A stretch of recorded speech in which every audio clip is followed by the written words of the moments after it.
والذين هم لأماناتهم وعهدهم راعون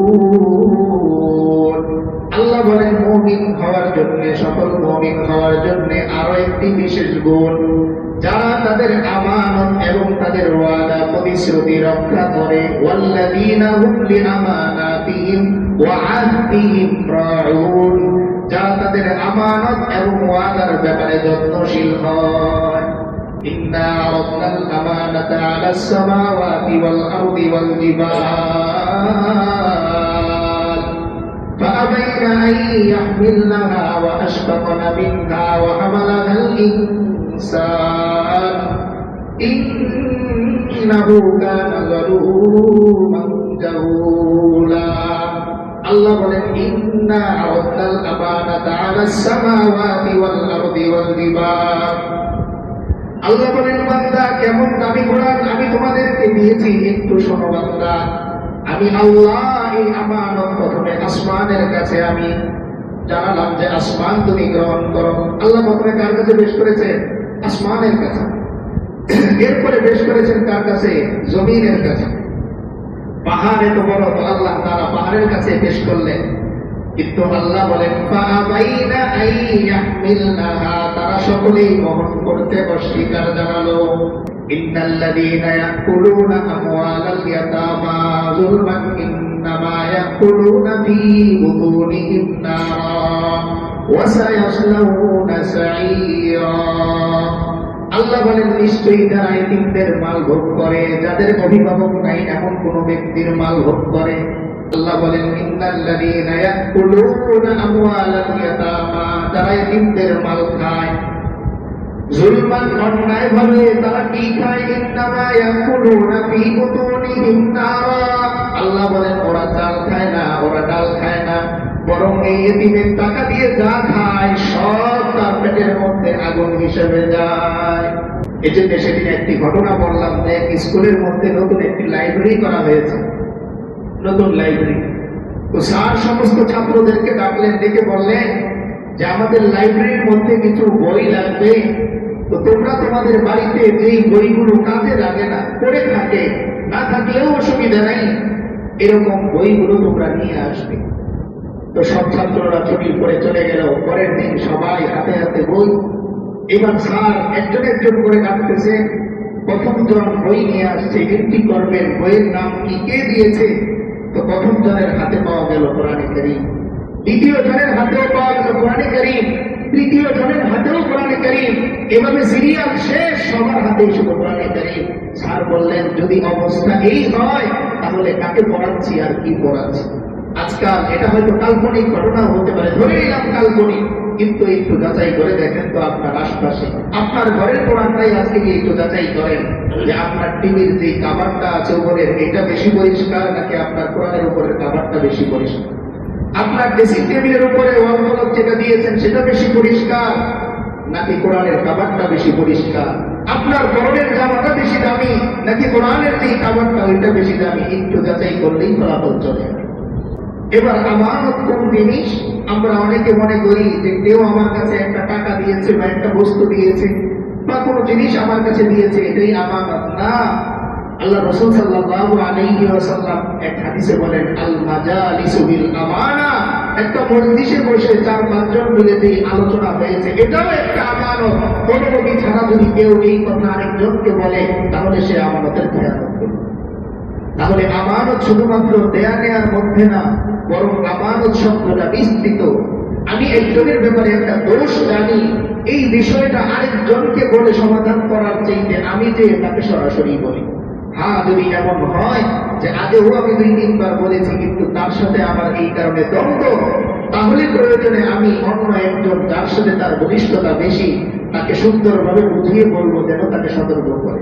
আর নয়তো কারো দোষ সতর্ক করার জন্য যদি আমি আরেকজনকে বলি, এর মাধ্যমে আমার দিলের মধ্যে একটা স্বাদ আসে, এই স্বাদটাই আমাকে আস্তে আস্তে নষ্ট করে দেবে। দেখেন প্রতিটা হারাম জিনিসের মধ্যেও স্বাদ আছে, প্রতিটা হারাম জিনিসের মধ্যেও স্বাদ আছে। আপনি গাড়িতে আসলেন, 100 টাকা ভাড়া, ভাড়া আপনার কাছে কেউ চাইল না, আপনি দিলেন না, মনের মধ্যে একটা স্বাদ আসবে যে 100 টাকা ফাঁকি দিয়ে দিলাম। আসলে আপনি 100 টাকা ফাঁকি দেন নাই, বরং 100 টাকার আগুন পকেটের মধ্যে নিয়ে এসেছেন। এই জন্য এতিমদের ব্যাপারে আল্লাহ তাআলা কোরআনে কারিমে স্পষ্ট বলেছেন, ইন্নাল্লাযীনা ইয়াকুলুনা আমওয়ালাল ইয়াতামা যুলমান ইন্নামা ইয়াকুলুনা ফী বুতুনিহিম নারা ওয়া সায়াসলাউনা সাঈরা। আল্লাহ বলেন, নিশ্চয়ই যারা এতিমদের মাল ভোগ করে, যাদের অভিভাবক নাই এমন কোন ব্যক্তির মাল ভোগ করে। কথার কথা, আপনারই ভাতিজা, আপনার ছোট ভাইটা মারা গেছে কোনো কারণে, এখন ভাতিজা সম্পদ পাবে না। এখন আপনি চিন্তা করলেন ভাই নেই তো ভাতিজা থেকে সম্পদটা রেখে দিলেন। আল্লাহ বলেন, ইন্নাল্লাযীনা ইয়াকুলুনা আমওয়ালাল ইয়াতামা, যারা এতিমদের মাল খায় যুলমান, অন্যায় ভাবে তারা কি খায়? ইন্নামা ইয়াকুলুনা ফী বুতুনিহিম নারা। আল্লাহ বলেন, ওরা চাল খায় না, ওরা ডাল খায় না, বরং এই এতিমের টাকা দিয়ে যা খায় সব তার পেটের মধ্যে আগুন হিসেবে যায়। আল্লাহ বলতেছেন আগুন খাচ্ছে, আর যার ভিতরে আগুন তাকে রাখতে হবে কোথায়? আল্লাহ বলেন, ওয়াসায়াসলাউনা সাঈরা। বান্দা, তুমি যেহেতু দুনিয়ায় আগুন খেয়ে অভ্যস্ত, তাই তোমার জন্য আমি আগুনের ঘড়ি সাজিয়েছি। ওয়াসায়াসলাউনা সাঈরা, অচিরেই তুমি আগুনের মধ্যে জ্বলবে। এজন্য আমরা সাবধান হয়ে যাই। অনেকেই আমরা এটা করি যে আমার বোন মারা গেছে, এখন বোনের সম্পদ তো তার সন্তানরা পায়, এখন চিন্তা করলাম বোন নাই তো সম্পদ কিসে দিলাম। আমার ভাতিজা আছে, ভাইটা নাই, চিন্তা করলাম ভাই নাই তো ভাতিজা কোথ থেকে সম্পদ খেলাম। আল্লাহ বলেন, খাও, তবে ইন্নামা ইয়াকুলুনা ফী বুতুনিহিম নার। বান্দা, তুমি আগুন খাচ্ছ, এতটুকু মনে রেখো। আর তোমার ঠিকানাও বলে দিচ্ছি, ভাউচার হয়ে যাবে, ওয়াসায়াসলাউনা সাঈরা, চেক তোমার নামে, তুমি জাহান্নামে চলে যাবে। অগ্রিম বুকিং দেয় আল্লাহ বলছে। তো এই আমানতের ব্যাপারে খুব বেশি যত্নশীল হওয়া। রাসূল করিম সাল্লাল্লাহু আলাইহি ওয়াসাল্লাম বলেন যে কিয়ামত কখন চলে আসবে, এর যতগুলো আলামত আল্লাহ রাসূল সাল্লাল্লাহু আলাইহি ওয়াসাল্লাম বলেছেন। আমরা যারা হাদিসের কিতাব নিয়ে একটু চর্চা করি তারা এটা হয়তো জানি বা বুঝি যে কিয়ামতের আলামত দুই ধরনের। কিছু আছে একদম আগ মুহূর্তে, যেগুলোকে আলামতে কুবরা বা বড় বড় আলামত বলা হয়, নিদর্শন বলা হয়। আর কিছু কিছু আছে আলামতে সুগরা, ছোট ছোট আলামত। এই ছোট আলামতের মধ্যে একটা হচ্ছে আমানতের নষ্ট করা। আল্লাহ রাসূল সাল্লাল্লাহু আলাইহি ওয়াসাল্লাম বলেন, হযরত আবু হুরায়রা রাদিয়াল্লাহু তাআলা আনহু থেকে বর্ণিত বুখারী শরীফের হাদিস, রাসূল করিম সাল্লাল্লাহু আলাইহি ওয়াসাল্লাম বলেন, ইদা দুইয়াতিল আমানাতু ফান্তাজিরিস সাআ। ও আমার উম্মতেরা, যেদিন দেখবে তোমার সমাজের মধ্যে খেয়ানতকারীর সংখ্যা বেড়ে গেছে, ওই দিন থেকে অপেক্ষা শুরু করবে, অচিরেই কিয়ামত চলে আসবে। ফান্তাজিরিস সাআ, কারণ আমানতের উপর নির্ভর করে এই আসমান আর জমিন টিকে আছে। এই আসমান আর জমিন কেন টিকে আছে? শুধুমাত্র আমানতের কারণে। এই জন্য কোরআনে কারীমের মধ্যে আল্লাহ তাআলা বড় একটি আমানতের কথা বলেন। এই যে কোরআনে কারীম আমরা পেয়েছি, এটা পৃথিবীর সবচেয়ে বড় আমানত আমাদের কাছে।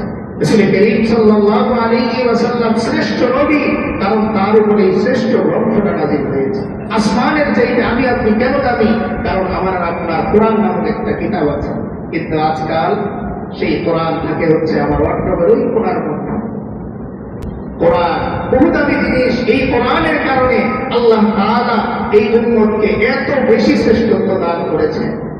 এই জন্য পূর্ববর্তী এক নবীকে তার এক সাথীর জিজ্ঞেস করেছিলেন যে আমরা এত লম্বা হায়াত পাই, 500 বছর 600 বছর, শেষ জামানার নাকি একজন নবী আসবে, তার উম্মতরা নাকি আমাদের পক্ষে অথবা বিপক্ষে সাক্ষী দিবে, তাদের নাকি হায়াতই হবে 60 থেকে 65 70 এরকম, তো তারা এত আমল কিভাবে করবে? তখন ওই নবী উত্তর দিয়েছিলেন যে তাদেরকে আল্লাহ তাআলা এমন একটা মাস দান করেছেন বা দান করবেন, যেই মাসের মধ্যে একটা রাত আছে, ওই রাত আমল করলে 80 বছর প্লাস ইবাদতের সওয়াব। লাইলাতুল কদরি খায়রুম মিন আলফি শাহর। কেন লাইলাতুল কদরের এত দাম? কেন রমজানের এত দাম? আল্লাহ নিজে বলেছেন, শাহরুর রমাদানাল্লাযী উনজিলা ফীহিল কুরআন। আল্লাহ বলেন, বান্দারে, এই মাসের কোনো দাম থাকতো না, অন্য দিনের মতোই তো শনিবার, অন্যান্য মাসের মতোই রবিবার, কিন্তু এই মাসে আমি আল্লাহ কোরআন নাযিল করেছি, তাই এই দিনের শনিবার 70টা শনিবারের সমান, এই দিনের শুক্রবার 70টা শুক্রবারের সমান, এই দিনের একটা ফরজ 70টা ফরজের সমান, এই দিনের একটা ওয়াজিব ফরজের সমান মর্যাদা রাখে। কেন? কারণ এই মাসে আল্লাহ কোরআন নাযিল করেছে। আর সেই কোরআন আমার মতো আপনার মতো একজন ব্যক্তির হাতে হাতে আজকে তুলে দিয়েছে। চিন্তা করা যায়, একটা বিসিএস এর বই নিয়ে যদি একজন রিক্সাওয়ালা ধরে দুনিয়ার মানুষ হাঁটবে তাকে নিয়ে, যে বিসিএস এর বই দিয়ে তুমি কি করো? কিন্তু কি দিব্যি আমরা কোরআন নিয়ে ঘুরে বেড়াচ্ছি, ঘরে ঘরে কোরআনের পড়া, কিন্তু পড়ার মতো মানুষ নাই। এই কোরআন একদিন আমার বিরুদ্ধে বলবে আল্লাহর কাছে, যাবো আল্লাহ আমি শুধু তার ঘরে পড়েইছিলাম সাজানোর জন্য, যে আমার ঘরে একটা কোরআন আছে। যেই ঘরে কোরআন পড়া হয় ওই ঘরটা প্রাণবন্ত জীবিত থাকে, আর যেই ঘরে কোরআন নাই সেই ঘরটা মৃত থাকে। আজকাল এই যে বিভিন্ন ধরনের সমস্যা, বিভিন্ন তকদির কেন্দ্রিক যে সমস্যাগুলো হয়, ঘরের মধ্যে অলৌকিক ঘটনাগুলো ঘটতেছে, এর অন্যতম কারণ কোরআন পড়া হয় না। রাসূল করিম সাল্লাল্লাহু আলাইহি ওয়াসাল্লাম বলেন যে যেই ঘরের মধ্যে সূরা বাকারা তেলাওয়াত করা হয় ওই ঘরের মধ্যে জিন্নাত আসতেই পারে না। এই যে বাচ্চারা ডিস্টার্ব করে, রাতে সারা রাত কাটাকাটি করতেছে, বিভিন্ন মুরব্বীরা অসুস্থ হয়ে যাচ্ছে কারণে অকারণে, পরীক্ষার পরে রিপোর্ট ভালো, এর কারণ হচ্ছে জিন্নাতের আসর। কেন? কারণ আমরা আমাদের পরিবেশগুলোকে এমন ভাবে অবসর করেছি যে জিন্নাত চিন্তা করে জঙ্গলের চাইতে এখানে আরো বেশি আরাম।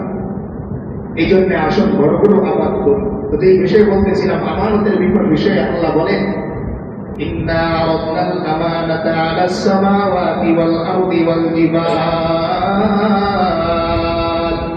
ফাআবাইনা আন ইয়াহমিলনাহা ওয়া আশফাকনা মিনহা ওয়া হামালাহাল ইনসান ইন্নাহু কানা যালুমান জাহুলা। আল্লাহ বলেন ইন্না আরাদনাল আমানাতা আলাস সামাওয়াতি ওয়াল আরদি ওয়াল জিবাল। আল্লাহ বলেন বান্দা কেমন দামি কোরআন আমি তোমাদেরকে দিয়েছি, একটু শোনো বান্দা। আমি আল্লাহ এই আমানত প্রথমে আসমানের কাছে আমি জানালাম যে আসমান তুমি গ্রহণ করো। আল্লাহ প্রথমে কার কাছে পেশ করেছেন? আসমানের কাছে। এরপরে পেশ করেছেন কার কাছে? জমিনের কাছে। পাহাড় এত বড়, তো আল্লাহ তাআলা পাহাড়ের কাছে পেশ করলেন। কিন্তু আল্লাহ বলেন ফাআবাইনা আন ইয়াহমিলনাহা, তারা সকলেই বহন করতে অস্বীকার জানালো। এখন প্রশ্ন হচ্ছে, আল্লাহ যদি পেশ করেন অস্বীকার করার ক্ষমতা পেল কোথায়? এই পেশ করাটা মূলত দেওয়ার জন্য নয়, বরং পরীক্ষা। আল্লাহ তাআলা আমাদেরকে বোঝাতে চাচ্ছেন যে বান্দা তুমি কত দুর্বল, একটা পাহাড়ের কাছে তুমি কিচ্ছু না। একটা পাহাড় বসলে হাজার মানুষ মরে যায়, কিন্তু এই পাহাড়ও সাহস করে নাই। পাহাড় বলেছে আল্লাহ এত দামি জিনিস আমার উপরে দিলে আমি বলে যাব, আমি তোর মার হয়ে যাব। আসমান বলেছে ওগো আল্লাহ এত দামি গ্রন্থ, যেই গ্রন্থের মধ্যে আপনার কথা পড়তে পড়তে, আপনার শব্দ পড়তে পড়তে আপনার পক্ষ থেকে প্রেম, এত কিছু, এটা আমি বহন করার ক্ষমতাই রাখি না। জমিন বলেছে আল্লাহ আমি তলিয়ে যাব, আমি এটার ভার নিতে পারবো না। কিন্তু আল্লাহ বলেন ওয়া আশফাকনা মিনহা ওয়া হামালাহাল ইনসান। মানুষ যখন আগ্রহ প্রকাশ করেছে যে আল্লাহ আমি নিতে চাই, বলেন তো ছোট একটা বাচ্চা আপনার কাছে 50 কেজি ওজনের একটা বস্তা চাচ্ছে, বিষয়টা হাস্যকর না? কিন্তু আল্লাহ বলতেছেন ওয়া আশফাকনা মিনহা, মানুষ এটা নেওয়ার জন্য প্রস্তুত। ওয়া হামালাহাল ইনসান, এবং গ্রহণও করলো।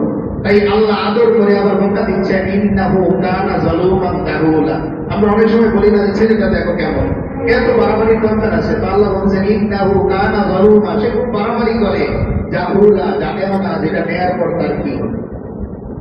এজন্য আল্লাহ আয়াতের মধ্যে বলেন লাউ আনজালনা হাযাল কুরআন আলা জাবাল লারাআইতাহু খাশিআন মুতাসাদ্দিআন মিন খাশিয়াতিল্লাহ। আল্লাহ বলেন বান্দারে তুমি সোজা দাঁড়িয়ে থাকো কেমনে? এই কোরআন পাওয়ার পরে তুমি এত মুখ ফুলিয়ে হাঁটো কেমনে? কসম করে বলতেছি, আল্লাহ বলেন যদি আমি এই কোরআন পাহাড়ের উপর নাযিল করতাম, তো এই কোরআনের ভারে লারাআইতাহু তুমি দেখতে খাশিআ, ভীত সন্ত্রস্ত, মুতাসাদ্দিআ, টুকরা টুকরা হয়ে যাচ্ছে মিন খাশিয়াতিল্লাহ, আল্লাহর ভয়ে। এত দামি জিনিস কিভাবে আমার উপরে আমি রাখি? কিন্তু আজকাল কোরআন পাওয়ার পরেও আমার এই সিনাটা নিচু হচ্ছে না, এটা শুধু উঁচা হয়। আমার আওয়াজ নিচু হয় না, শুধু উঁচা হয়। আমার হাত শুধু উপরেই থাকে, এটা নিচে আসে। তো এই সবচেয়ে বড় আমানত যেটা আমরা পেয়েছি আল্লাহর পক্ষ থেকে, সেটা হচ্ছে কোরআনে কারীমের আমানত। তাই আসুন, অন্যান্য বই তো আমরা পড়ি, দুনিয়ার জাগতিক শিক্ষার বই তো আমরা পড়ি, নিয়মিত নিয়ম করে একটা করে আয়াত তো আমি পড়ি, একটু প্রেম দিয়ে পড়ি না, বুঝি আর না বুঝি এতটুকু চিন্তা করি আমার আল্লাহর কথা। একটু চিন্তা করেন তো, প্রধানমন্ত্রীর পক্ষ থেকে একটা চিঠি আপনার কাছে আসলো আর আপনি পড়লেন, পুরো পৃথিবীর পুরো কায়নাতের স্রষ্টা আল্লাহ কথা বলে রেখেছে। আবার সেই আল্লাহ কেমন ভালোবাসেন, আল্লাহ বলেন, বান্দা হাজার অন্যায় করেছো, তুমি যত ইচ্ছা তুমি অন্যায় করেছো, লাওয়াজাদাল্লাহ তাওয়াবার রহিমা, বান্দা দুনিয়ার সব দরজা তোমার জন্য বন্ধ। যদি মসজিদের মুসল্লিরা মুছে যায়, তুমি জুতা চোর, তোমার মসজিদে আসতে দিবে না। কিন্তু বান্দা লাওয়াজাদাল্লাহ তাওয়াবার রহিমা, আজীবন তুমি তোমার রবকে তওবা গ্রহণকারী হিসেবেই খুঁজে পাবে। এরপরেও আমরা কোরআন থেকে আজকে দূরে সরে যাচ্ছি। আর আমানতের বিষয়ে খেয়ানত আমাদের প্রত্যেকের এখন খুঁজতে পাওয়া যাবে। কথা খেয়ানত করতেছি, কাদের খেয়ানত করতেছি, নিজের অজান্তেই অনেক সময় করতেছি। আল্লাহ তাআলা আমাদের সকলকে বিশেষভাবে কোরআন বেশি বেশি পড়ার, বোঝার, আমল করার তৌফিক দান করেন এবং সব ধরনের খেয়ানত থেকে আমাদের সকলকে হেফাজত করেন। আমিন। ওয়া আখিরু দাওয়ানা আলহামদুলিল্লাহ।